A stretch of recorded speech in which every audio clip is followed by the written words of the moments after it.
अस्सलाम वालेकुम, मेरा नाम है जहांसेब हाशमी और यह है लेक्सस LX 570 2018 मॉडल। और ये गाड़ी पाकिस्तान में बहुत ज़्यादा इन है। फीचर्स के लिहाज से बहुत ज़्यादा इक्विप्ड है और 18 वाली गाड़ी पिछली किसी भी लेक्सस से डिफरेंट होती है। किस तरह से मैं कवर करूँगा आगे जाके। फिलहाल अगर बात की जाए स्पेसिफिक गाड़ी की तो ये 18 मॉडल है, 22 इंपोर्ट है, 24 की इस्लामाबाद रजिस्टर्ड है और इस पर नंबर भी 1 डिजिट है। इसकी डिमांड 6 करोड़ 75 लाख है और ये सेकंड मोटर स्पोर्ट के पास अवेलेबल है। इस प्राइस पॉइंट पे आपको LC 300 सीरीज भी मिल जाएगी, लेकिन ये गाड़ी एक रोबस्ट सही मॉन्स्टरस SUV है। जो इसमें फील है वो नई वाली LX में या LC 300 सीरीज में नहीं है। तो अगर आपको थोड़ी सी नॉस्टैल्जिक फील चाहिए तो आपको इन्हीं गाड़ियों से आएगी। अगर आपने इसके बारे में कोई इन्फॉर्मेशन लेनी है तो आप दिए गए नंबर पे कॉल कर सकते हैं या फिर आप सेकंड मोटर स्पोर्ट को विजिट कर सकते हैं, जो कि रावलपिंडी में DH2 के गेट 1 के ऑपोजिट लोकेटेड है। और हमारी एक और ब्रांच भी है रावलपिंडी में मरी रोड पे। Overall it's a good SUV and today I am going to review it.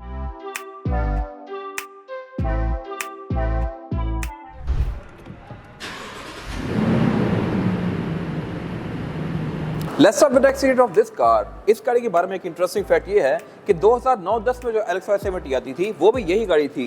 इसको फेसलिफ्ट किया गया था और फिर इस जैसी लुक्स बना दी गई थी और लुक्स के लिहाज से ये गाड़ी अपने टाइम से बहुत अहेड थी। इवन आज भी 2025 में भी ये गाड़ी कोई खास ऑब्सोलीट नहीं लगती और इसके अलावा फीचर्स के लिहाज से भी ये गाड़ी बहुत ज़्यादा इक्विप्ड है। इसमें वो चीज़ें आती हैं जो कि LC 300 सीरीज में नहीं आती और यही वजह है कि प्राइस पॉइंट के लिहाज से भी ये और LC 300 आसपास ही हैं। अभी कहने को ये गाड़ी 2018 है, लेकिन स्टिल इसकी प्राइस 2022 की LC के बराबर है और इवन ये आज भी वर्थ इट है। खैर, ये स्पेसिफिक गाड़ी 18 मॉडल है और 18 में इसकी ग्रिल को चेंज कर दिया गया था। ये बेसिकली मैश डिजाइन में है और X के पैटर्न में है। पहले इसकी ग्रिल में जो लाइन थी वो सीधी सीधी आती थी। ये ग्रिल मेरे ख्याल से लुक्स के लिहाज से ज़्यादा बेहतर है। आपकी क्या राय है कमेंट सेक्शन में मेंशन कीजिएगा। और अगर बात की जाए फीचर्स की तो इसमें पार्किंग सेंसर्स हैं, रडार है, हेडलाइट वॉशर हैं। और अगर बात की जाए हेडलाइट्स की तो इसमें ये 3 प्रोजेक्शन लैंप दिए गए हैं लो के लिए और फिर अलग से 3 प्रोजेक्शन लैंप दिए गए हैं हाई के लिए। जो ये L शेप में लाइट चल रही हैं ये बेसिकली इसकी लो की हैं, बीच में इसका हाई का पॉइंट दिया गया है। फिर इसकी DRLB लुक्स के लिहाज से काफ़ी मैसिव हैं और इंडिकेटर इसमें यहाँ पे दिए गए हैं जो कि ट्रांजिशन के इफेक्ट के साथ ऑन होते हैं। बाकी इसके अलावा जो इसके फॉग लैंप्स हैं ये बूमरैंग शेप में है, L शेप में, और इसके अंदर 2 प्रोजेक्शन लैंप हैं। ऑन एट अ टाइम एक ही होता है और इसकी वजह है वो ये है कि जो दूसरा प्रोजेक्शन लैंप है ये इसकी कॉर्नरिंग लाइट है। तो इसमें इस लेवल पे वर्क किया गया है डिटेल्स के ऊपर। बाकी इसका बोनट भी फेसलिफ्ट के बाद चेंज कर दिया गया था। टेक्निकल लाइंस की ये काफ़ी स्मूथ सी दी गई हैं। और बाकी इसमें जो बॉडी किट्स हैं 18 वाली गाड़ी में ये पहले वाली गाड़ियों से डिफरेंट आ गई थी, आगे भी और पीछे भी। जो ये नई वाली बॉडी किट्स हैं ये साइड से काफ़ी नीचे हैं और दरमियान से बिल्कुल ये ऊपर उठी हुई हैं। तो मेरे ख्याल से इनकी लुक बेहतर हो सकती थी, बट नई वाली गाड़ी में यही आ रही है। फिर इसके अलावा नई वाली गाड़ी में साइड मिरर के अंदर भी क्रोम आ गया था। इससे पहले मैंने एक वाइट गाड़ी का रिव्यू किया हुआ है। वाइट गाड़ी में भी इसके साइड मिरर ग्लॉस ब्लैक नहीं आते हैं 18 से ऑनवर्ड्स। फिर इसके अलावा अगर बात कीजिए फेंडर्स की तो यहाँ पे सब कुछ काफ़ी मैसिव है और ये साइड मिरर रिट्रैक्टेबल हैं, एडजस्टेबल हैं, इनमें ऑटो का फीचर है, ब्लाइंड स्पॉट मॉनिटर्स भी हैं, इनमें ऑटो डिमिंग वाला फीचर भी है। अगर तेज़ रोशनी पे पड़ेंगी तो ये आपके ऊपर रिफ्लेक्शन नहीं देंगे, ये डिम हो जाएंगे खुद ही। और फिर यहाँ पे नीचे कैमरास भी दिए गए हैं जो कि आपको इसका 360 डिग्री व्यू देंगे। फिर इसमें पडल लैंप भी आते हैं। और अगर बात की जाए इसके इस वाले एरिया की तो यहाँ पे इसमें एक चीज़ ऐसी आती है जो कि LC 300 सीरीज में नहीं है और इसको उससे ज़्यादा बेहतर बताती है, वो है हाइट कंट्रोल। आप इसको रेस और लोअर कर सकते हैं। ये चीज़ अब सिर्फ LX 600 में आ रही है, LC 300 सीरीज में नहीं है। लेकिन LX 600 में एक और फीचर आ गया है जो कि इसमें नहीं है और वो है सॉफ्ट क्लोज डोर्स का। इसका दरवाज़ा आप पूरा ही बंद करेंगे तो बंद होगा, वरना आदत छोड़ने पे ये बंद नहीं होगा। LX 600 इसको खुद अंदर खींच लेती है। बाय द वे ये फीचर रेंज रोवर 2015-16 में भी ऑफर करी थी, जो कि इसमें इतना बाद में जाके आया है। बाकी इसमें जो ये साइड स्टेप्स हैं ये नॉर्मल हैं। रेंज रोवर्स वगैरह auto deployment foot step offer करती हैं, लेकिन वो काफ़ी जल्दी ख़राब हो जाते हैं। जब वो होंगे नहीं तो ख़राब भी नहीं होंगे। और अगर बात की जाए छत की तो इसकी छत की सिचुएशन मेरे ख्याल से बड़ी वियर्ड सी है। इसमें सनरूफ आ रही थी इस एरा में भी और इवन 2025 में भी ये गाड़ी सनरूफ ही ऑफर करी है, जबकि रेंज रोवर वगैरह 2014-15 में भी पैनोरामिक रूफ दे रही थी। तो मेरे ख्याल से टोयोटा यहाँ पे गाड़ियों को बेहतर कर सकता है, बट इनकी ऐसे भी बिक रही हैं तो ये बेची जा रहे हैं। और अगर बात की जाए इस वाले एंड की तो फ्यूल डोर इसका राइट पे आता है। बैक पे इसमें जो क्वार्टर ग्लास दिए गए हैं ये अच्छे खासे मैसिव हैं पूरी गाड़ी की तरह, और इसमें ये क्रोम की फ्रिल्स आती हैं जो कि इस तरह ऊपर तक कंटिन्यू करती हैं। और अगर बात की जाए एंट्री और एग्जिट की तो ये इस गाड़ी में ठीक है, आप इसमें चढ़ के बैठ सकते हैं। ग्रैब हैंडल्स वगैरह यहाँ प्रॉपर दिए गए हैं, लेकिन अगर कोई एजेड बंदा हो तो उसके लिए इसमें चढ़ना मुश्किल होगा। अब उनके लिए भी यहाँ पे एक फीचर दिया गया है और वो है एक्सेसिबल हाइट का। इसमें बेसिकली ड्राइवर की राइट साइड पे एक बंदा दिया हुआ है जो कि थोड़ा सा झुका हुआ है। अब गाड़ी चलाते हुए अगर वो बटन दबा देंगे तो जैसे ही गाड़ी को आप रोक के गाड़ी को बंद करेंगे और दरवाज़ा खोलेंगे तो ये गाड़ी खुद ही नीचे हो जाएगी। एक्सेसिबल हाइट बेसिकली, तो आप आराम से बैठ सकते हैं, निकल सकते हैं। और जैसे आप इस गाड़ी को दोबारा स्टार्ट करके चलाना शुरू करेंगे तो ये अपनी हाइट को गेन भी कर लेगी। ये चीज़ एक अच्छा फीचर है और लैंड क्रूजर में नहीं आता, ना ही 300 सीरीज़ में ना ही 200 में। ये सिर्फ लेक्सस ऑफर करती है। और बाकी इसके हाइट कंट्रोल के 3 ही लेवल्स हैं, लो, हाई और नॉर्मल, जबकि नई वाली एलेक्स में अब 5-6 लेवल्स आ गए हैं। और रेयर एंड पे भी इसके बम्पर्स की जो बॉडी किट्स हैं ये चेंज कर दी गई थी 2018 से ऑनवर्ड्स। बाकी लुक्स के लिहाज से ये भी काफ़ी एग्रेसिव है। टेल लाइट्स इसकी यहाँ पे पॉइंटी सी हैं, फ्रंट की तरह ही एल शेप में है, और यहाँ पे क्रोम काफ़ी सारा दिया गया है क्योंकि इस एरा में क्रोम बहुत इन था। बाकी टेल गेट इसमें पॉवर्ड है और ये स्प्लिट में है। अनलॉक करने पे ये ऑल द वे अप जाएगा लाइक दिस, लेकिन आधा ही। LX 600 में डिग्गी को सिंगल ही पोर्शन कर दिया गया है और उसकी पूरी ही डिग्गी ऊपर जाती है। अब उसका एक ड्रॉबैक है, वो ये है कि आप उसमें इस तरह से चढ़ के बैठ नहीं सकते। ये चीज़ सिर्फ यही वाली गाड़ियाँ ऑफर करती हैं, पुरानी 200 सीरीज़ या फिर ये। तो मेरे ख्याल से ये काफ़ी ज़बरदस्त चीज़ थी, टोयोटा ने इसको ख़त्म कर दिया है। I am not sure why. Tool kits की यहाँ पे आती है, स्पेयर टायर नीचे दिया गया है।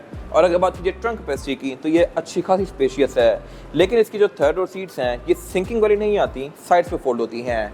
ये मेरे ख्याल से टोयोटा सही कर सकता था, इनको सिंकिंग वाला कर सकता था, क्योंकि टोयोटा ही प्राडो भी बनाता है और प्राडो में सीट सिंकिंग आ रही हैं 2009 से ऑनवर्ड्स। तो यहाँ आई एम नॉट श्योर क्यों नहीं दी गई। बाकी ये सीट्स इलेक्ट्रॉनिकली फोल्ड अनफोल्ड की जा सकती हैं, इनको मैं यहीं से ही इस तरह से रिस लोवर कर सकता हूँ। तो ये मेरे ख्याल से अच्छी चीज़ है, ये कन्वीनियंट है। और अगर मैं ट्रंक कैपेसिटी को और ज़्यादा स्पेशियस बनाना है तो मैं इसकी सेकंड रो सीट्स को भी फोल्ड करके यहाँ पे और ज़्यादा सामान रख सकता हूँ। बाकी क्वार्टर ग्लास यहाँ पे दिए गए हैं, एयरवेंट्स दिए गए हैं रेयर पैसेंजर्स के लिए, थर्ड रो सीट्स के लिए, और इसमें फिर सारी वो एमेनिटीज़ आती हैं जो कि फ्रंट पे आती हैं। बाकी इसकी ट्रंक की हाइट को भी आप एडजस्ट कर सकते हैं, मैंने उसकी गाइड्स भी बनाई हुई हैं जो कि आप जाकर मेरे पेज पे देख सकते हैं। और अब अगर बात की जाए इस गाड़ी के रूम की तो ये 10 रूम वाली गाड़ी है, इसको चेरी रूम भी कहते हैं और ये काफ़ी ज़्यादा रेयर होती है। हर किसी की अपनी ओपिनियन है, बट मेरे ख्याल से इसमें जो ऑरेंज रूम आता है वो सबसे बेस्ट होता है। बाकी ये लेक्सस है तो इसमें build quality obviously top notch है, यहाँ मटेरियल्स भी काफ़ी ज़बरदस्त यूज़ किए गए हैं, इन पे मैं आगे बात करूंगा। फिलहाल अगर बात की जाए इसके स्टीयरिंग व्हील की तो ये वुड और लेदर के कॉम्बिनेशन के साथ है। साइड पे जो ग्रिप्स हैं ये लेदर की हैं और ये हीटेड हैं।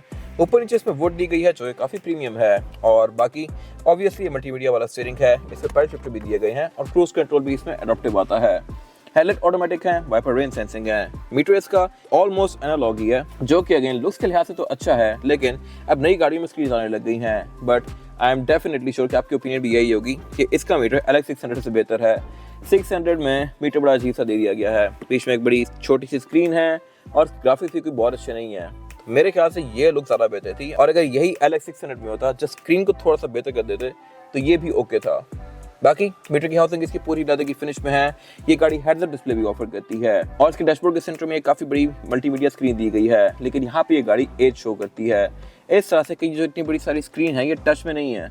इसके यूज़ करने के लिए नीचे यहाँ पे एक ये ट्रैक पैड है जिससे आप बड़ा मुश्किल से डिफरेंट मेन्यूज़ के पीछे नेविगेट करेंगे और इसको यूज़ करेंगे।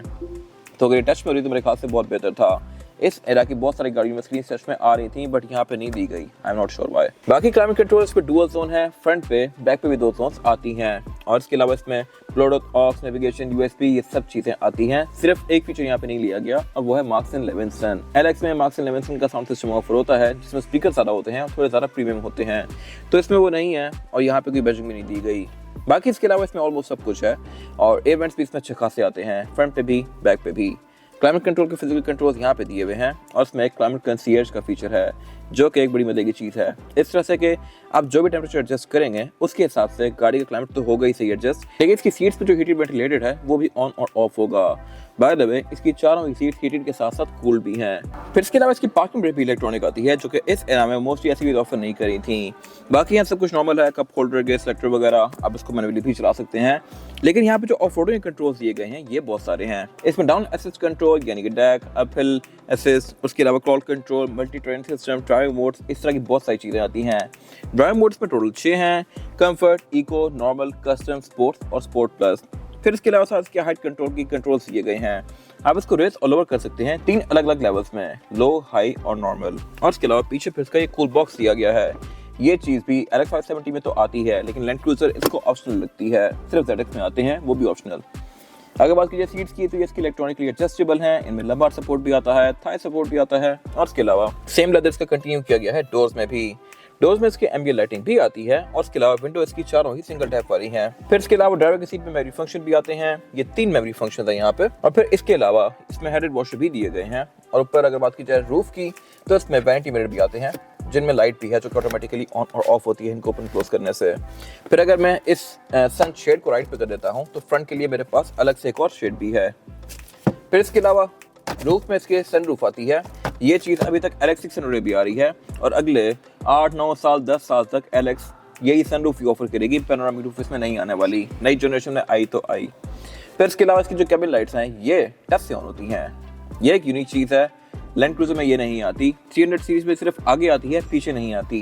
रियरव्यू मिरर इसका ऑटोमेटिक वाला है। और अब अगर बात की जाए इसमें रेयर पैसेंजर्स के लिए सीटिंग कैपेसिटी की तो ये बहुत ज़्यादा स्पेशियस है। यहाँ पे 3 लोग तो कंफर्टेबली बैठ ही सकते हैं, लेकिन 4 भी आना चाहें तो आ सकते हैं।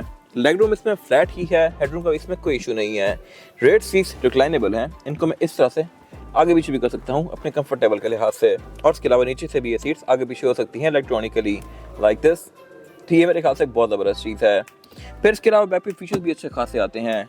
सेंटर में एक सेंटर कंसोल आता है जिसको निकाल के आप सिर्फ सेंटर कंसोल ही नहीं बल्कि पूरा क्लाइमेट कंट्रोल एक्सेस कर सकते हैं। आम गाड़ियों पे यहाँ पे क्लाइमेट कंट्रोल होता है, इसमें यहाँ पे है।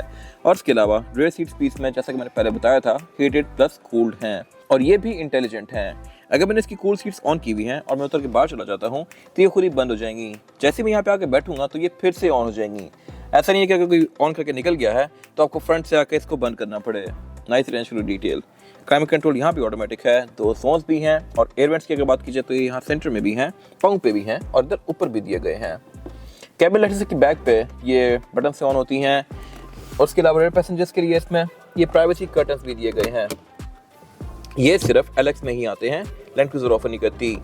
बाकी इसके रेयर बेंचेस को फोल्ड करके मैं इसकी ट्रंक कैपेसिटी को भी स्पेशियस बना सकता हूँ। इसके बाद अगर बात की जाए इस गाड़ी के इंजन की तो इंजन इसमें एक ही ऑफर होता है, 5700 सीसी V8 पेट्रोल। ये 3URFV इंजन है जो कि लैंड क्रूजर 200 सीरीज में भी आता है। ये ऑब्वियसली एक अच्छा खासा बड़ा इंजन है और इस पर ड्यूटीज काफ़ी पड़ती हैं। तो पाकिस्तान में लैंड क्रूजर्स मोस्टली 4.6 ही नजर आएंगी आपको। ये इंजन सिर्फ लेक्सस में आता है और लेक्सस की महंगी होने की एक मेन वजह इसका इतना बड़ा इंजन साइज भी है।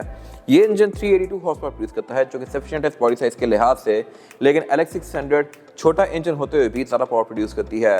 वो गाड़ी 400 प्लस हॉर्स पावर पे है, बट ये भी आपको कहीं भी अंडर पावर फील नहीं होगा। एक्सेलरेशन में नई वाली लेक्सस निकल जाती है, लेकिन ओवरऑल पावर के लिहाज से इसकी फील ज़्यादा बेहतर है। अगर बात की जाए इस गाड़ी की ड्राइव की तो ड्राइव के लिहाज से ये गाड़ी आपको थोड़ी भारी भारी फील होती है और इसके अलावा कॉर्नर्स पे भी या ब्रेकिंग पे भी आपको इससे एक सही भारी वाली फीलिंग आएगी, जबकि LX600 या LC300 आपको काफ़ी लाइट फील होती हैं, जैसा कि आप कोई सेडान चला रहे हों। बाकी फ्यूल कंजप्शन की बात की जाए तो ये गाड़ी आपको रश में 3 से 4 की एवरेज देगी। लॉन्ग पे ये गाड़ी 5 से 6 भी जा सकती है depending upon driving pattern. Speed limit इसकी 200 किलोमीटर पर आवर है, 200 पे जाके ये गाड़ी लॉक हो जाती है। ट्रांसमिशन इसमें ऑटोमेटिक ऑफर होती है और इसके अलावा इसका इंजन भी काफ़ी टाइटली पैक्ड है। प्रॉपर यहाँ पे इंस्टॉलेशंस दी गई हैं। फिर इसमें ABS, traction control, drive modes ये सब आते हैं और ये है भी ऑल टाइम 4x4। और बाकी इसके अलावा बोनट के अंदर प्रॉपर इंस्टॉलेशन है, बोनट हाइड्रोलिक से ओपन होता है। इसके बाद अगर बात की जाए टायर साइज की, और टायर साइज जो आता है LX में ये है 275, 50 और 21 इंचेस का रिम इसमें आ रहा है और ये मल्टी स्पोक है, ग्लॉस ब्लैक और एल्यूमिनियम की फिनिश के साथ। टायर इसमें योकोहामा का जियोलैंडर लगा हुआ है जो कि एक अच्छा टायर है। वैसे इसमें डनलॉप ग्रैंड ट्रैक आता है कंपनी से। इसमें ऑल डिस्प्ले दी गई है। इसके अलावा इसमें हेड कंट्रोल आता है तो आप इसको रेस ऑल ओवर भी कर सकते हैं और इसकी राइड भी काफी स्मूथ है। ये था आज का रिव्यू। अगर आपको ये रिव्यू पसंद आया है तो इस रिव्यू को लाइक कीजिए, मेरे चैनल को सब्सक्राइब कीजिए और अगर आपके पास इस कार से रिलेटेड कोई भी राय है तो उसको कमेंट सेक्शन में शेयर जरूर कीजिएगा ताकि वो लोग जो ये गाड़ी लेने वाले हैं वो आपकी राय से फायदा उठा सकें। अपना ख्याल रखिएगा। Thank you.